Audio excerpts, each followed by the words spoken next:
Welcome, y'all. We're happy you're here. We're going to talk a little bit about the markets, very little about the markets, and but then talk about intergenerational planning, which really means how do I leave money to the next generation? And that's become more of a challenge than it was 2 years ago. We'll try to talk in satellite views and not get too nerdy, but we'll have a Q&A session afterwards. But if you got a question, raise your hand, holler it out. That's a great time for us to address it. Sound good? So I thought this was a slide from our last briefing where we were making some predictions, and I thought, oh, Clayton forgot to take it out. And then I thought, well, no, heck, he's just showing that most of what we said last time we got lucky and was right. And he said, no, it's still the case, and he's right. So things to watch as this market unfolds is Ukraine instability, which of course when we turn on the TV first thing in the morning and last thing at night, that's what's on. Quarterly earnings are coming out from the first quarter of 2022. So this week is a big week. So far they've been okay. I'll talk briefly about that. Inflation, labor costs. Has anybody heard anything about inflation? Specifically labor costs, interest rates, they're moving up. We'll address that a little bit today too. And the dollar strengthening as the Fed raises rates. And then of course, increased uncertainty. What the markets hate the most is uncertainty. Not knowing what's gonna happen, not knowing what's gonna happen with interest rates, not knowing what's gonna happen with earnings. And when the market's uncertain, they get conservative and prices go down. So basically, continuation of things that we talked about last time to watch as we're moving. So as we look at what's happening, here are some things that we've done. We've deployed some increased cash balances. For those of you who are clients, we've been keeping some cash rather than buying bonds. Now that interest rates have moved up, we're taking some of that cash and deploying it and buying bonds. I'll touch on that a little bit as well. And then reduce long-term fixed income bond fund holdings. If you go long-term, as rates are moving up, you're gonna get stuck. That's as technical as I'll get about that, stuck. We've added floating rate bond funds to our holdings, so as rates move up, we can take advantage of some of those bonds moving up in their returns. We've reduced our exposure to high growth stocks. High growth stocks are gonna be technology stocks that don't pay a dividend, that you buy it and you count on the appreciation, and it's not going to make any income. You just hope it's going to appreciate and you're going to sell it. Well, as interest rates move up, that's competition for those. And people are impatient to wait on Amazon or Meta, i.e. Facebook, to improve because they can go make more money now by buying bonds because interest rates have moved up. We have increased our exposure to value stocks. Value stocks are typically going to pay some kind of dividend. They have not had a meteoric rise in their returns like some of the technology stocks. They've still got a good balance sheet and they're healthy companies, but they've been out of favor. Everything is cyclical. And so value is moving into favor, high growth is moving out of favor. So one of the things we want to talk about today are intergenerational planning or passing money on to the next generation efficiently. And a big part of that is required minimum distributions. Some of you here who will remain nameless are already making and taking RMDs. The idea behind a required minimum distribution is the IRS lets you make tax-deductible contributions to IRAs and 401ks, but they say you can't keep it in there forever. And what they mean is, at some point you got to take it out. That's what a required minimum distribution is. It used to be 70 and a half, and about 18 months ago, the Secure Act was passed and they changed that to 72, okay? So the whole concept of required minimum distributions is, how do I take this out? Do I just take out the minimum amount that I have to? And that's what most people typically do. And it's based on your life expectancy. So the IRS are optimists. Who would have known? Because, that's a joke. Because they, if you're turning 72 now, your life expectancy is 27 years. They think you're going to live till 99. So that's the calculus to take your first distribution. So a year and a half ago, they changed the RMD age to start to 72. They also said non-spouse beneficiaries, children, have to empty inherited IRA accounts in 10 years. No big deal, right? Well, it used to be there was a game called the Stretch IRA, where children when they inherited money, they could take it over their life expectancy. So if somebody inherits something at 45, they got another 50 years. They're not even going to take the growth out of the account, so they were called stretch because they'd stretch out forever. Well, the IRS got wind of that, and instead of raising tax rates, this is another way to raise tax rates, is make you take all that money out in 10 years. So as we started thinking about that, we said, this is going to be a really big deal someday, and we need to start planning for that today. Because if you've got an account and you're 45 years old, 50 years old and you inherit it, that's some of your highest earning years. So your taxable income is high, and now you have to take out what could be a sizable balance within 10 years. And the IRS doesn't care when you take it out. You can take it out all in year 0, or you can take it out all in year 10, or you can take it out ratably. But it has to be emptied at the end of 10 years. So how do you do that?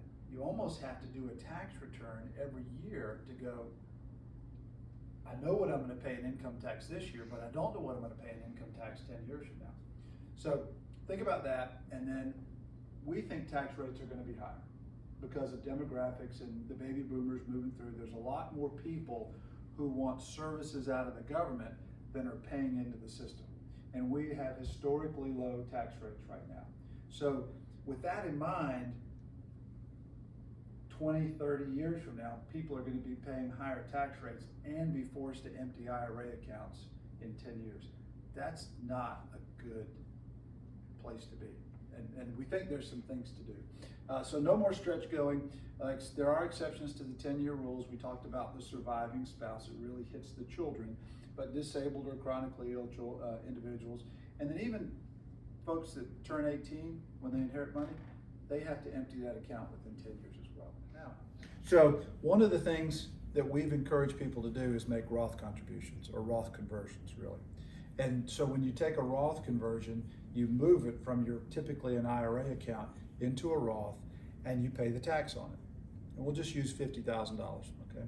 You move that over, you move that over, and that you pay the tax on it. Now that grows forever, or until it has to be taken out tax-free. It's no longer tax deferred. You've paid the amount on it. So if it grows from 50 to 150, that 100 has escaped the tax. Okay. Can I talk about the years? Okay, good. Because we talked earlier and I didn't want to steal his thunder. So let's say we have someone who has an IRA, they pass away in 10 years. Right? The spouse inherits that IRA. Right? They last 5 years. Now the children, who are the non-spouse beneficiaries, they get the money, and they have how many years to empty that account? 10. Good. So 10 plus 5 plus 10, you've got 25 years of tax-free growth. That is why, despite having to pay the tax in the year that you move it over, that is why we have people looking at Roth IRA conversions, and we think that's one of the leading solutions, which Clayton will talk about here in a second. Okay, and you have to empty. You still have to empty the Roth account just like an IRA account. But and as we talked when we were getting ready for this, we said, is there any reason why you would take that money out before year 10 in a Roth? We couldn't think of one. That there is a dark cloud on the horizon in addition to this tenure is the estate tax. The estate tax is different from the income tax. It's a tax on what you own, not on what you earn, unlike the income tax. So retirement accounts, house values, land values, life insurance, which is not subject to income tax, but is an asset when you die, are all subject to the estate tax. Currently, each couple gets $24 million. So there's a lot of people who are not subject to the estate tax. But when Biden was elected, he said, we're going to move the income tax rates and we're going to move the estate tax rates. And thanks to Manchin and some other people, they were not successful. But if no legislation is passed in 2026, that 24 million goes down to 10 million for a couple. Yeah, and 10 million is a lot of money. But when you take growth on retirement accounts, you take houses, you take life insurance, you take personal property, that number gets smaller. And it could go down even more because they can raise tax rates without raising the rates. They can just play with the exemption. They also talked about getting rid of the step up in basis. That is a huge deal. So if you inherited a piece of land from your parents, that basis, whether they filed an estate tax return or not, for tax purposes, you inherited it at the fair market value.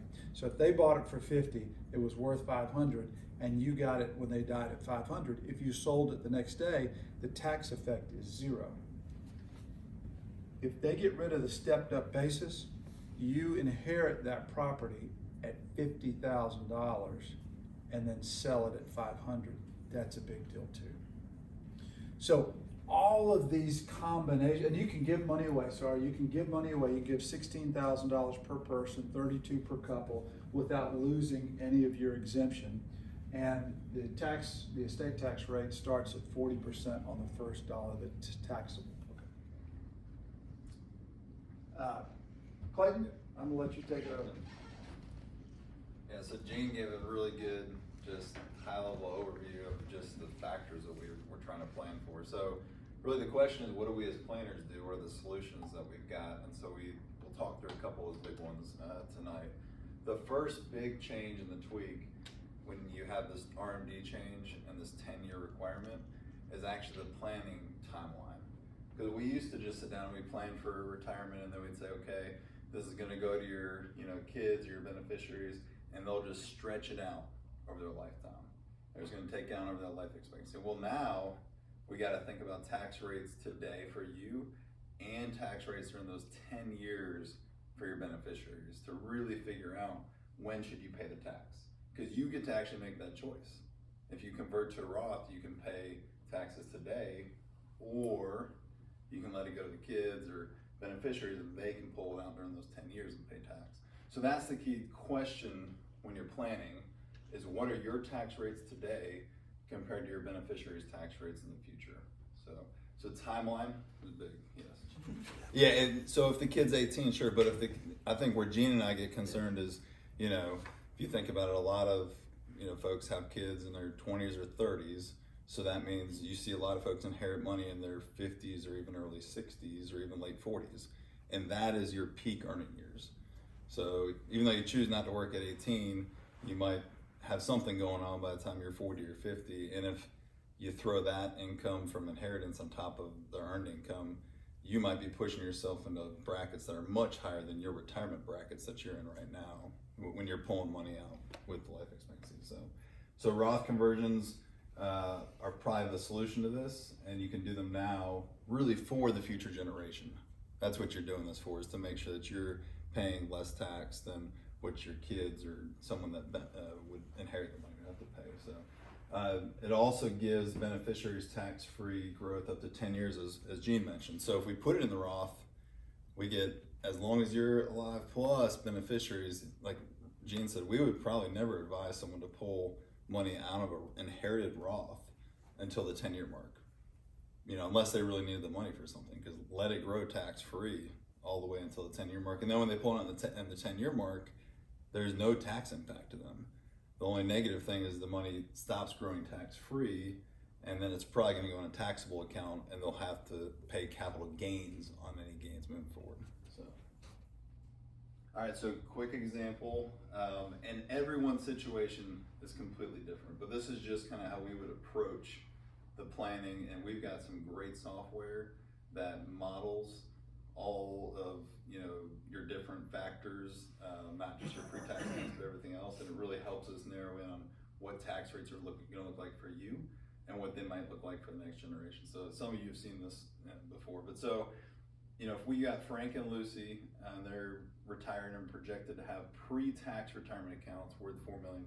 So, and that can happen pretty quick if you start retirement with $1 million or $2 in retirement accounts, and you just take those RMDs, because the growth on that $2 million over a 30-year retirement, even if you're taking RMDs, can get you to where you have $3 or $4 million, left in retirement. So if their accounts grew around $4 million and they're in their late 80s, and they have 2 kids, Steve and Emma, each of them are going to inherit $2 million pre-tax. So here's where the planning comes in. If Steve and Emma now have $2 million in an inherited IRA that they have to take out over 10 years. So they'd have to take out 200,000 plus. And when you think about this, some years it could be a lot worse, because if you got $2 million and you earn 6% on that $2 million, that's $120,000.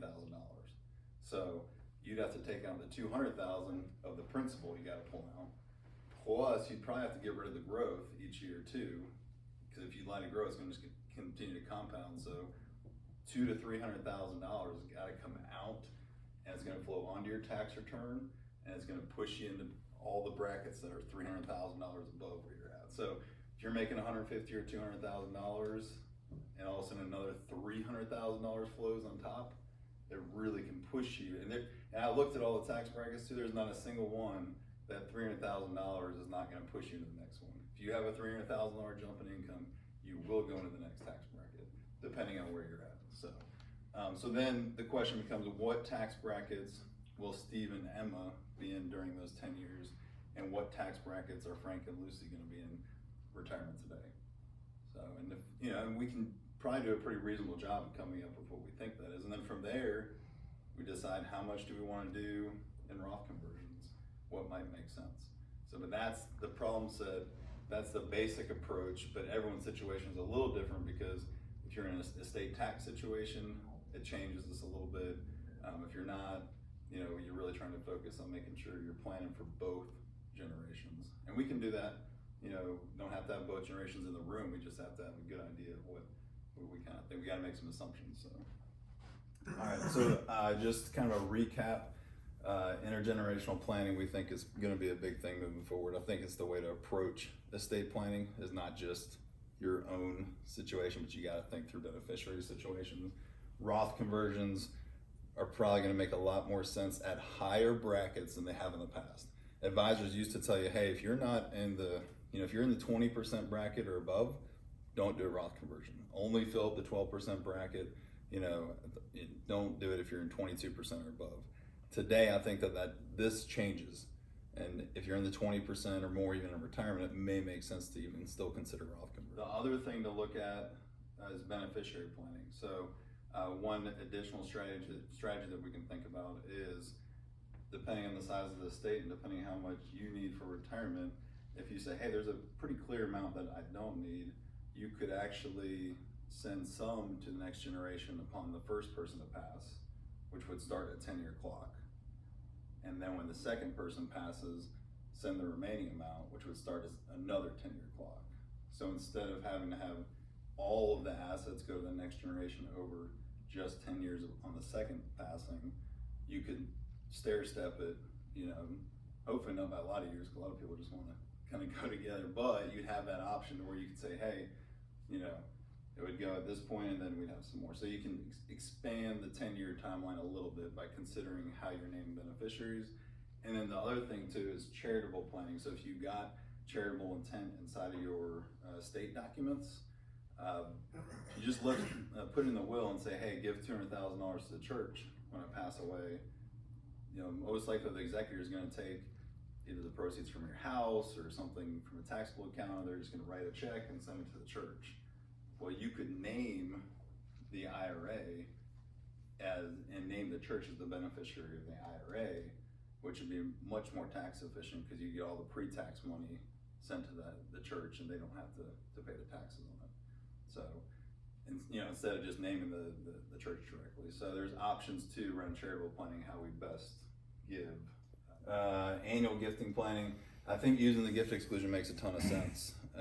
As Gene mentioned, if 2026 rolls around and that estate exemption drops down to $10 million per couple, and you're in a situation where your assets are well above that, gifting each year, and there's some, there's ways you can set it up where you don't even have to give directly to the kids. You can put them in trust. You can use a crummy trust and give to that allows it to get it out of your estate and in a place that the kids can have access without being subject to estate tax. So I think that was it. Gene, you want to come back up and we field some questions? You're doing a great job.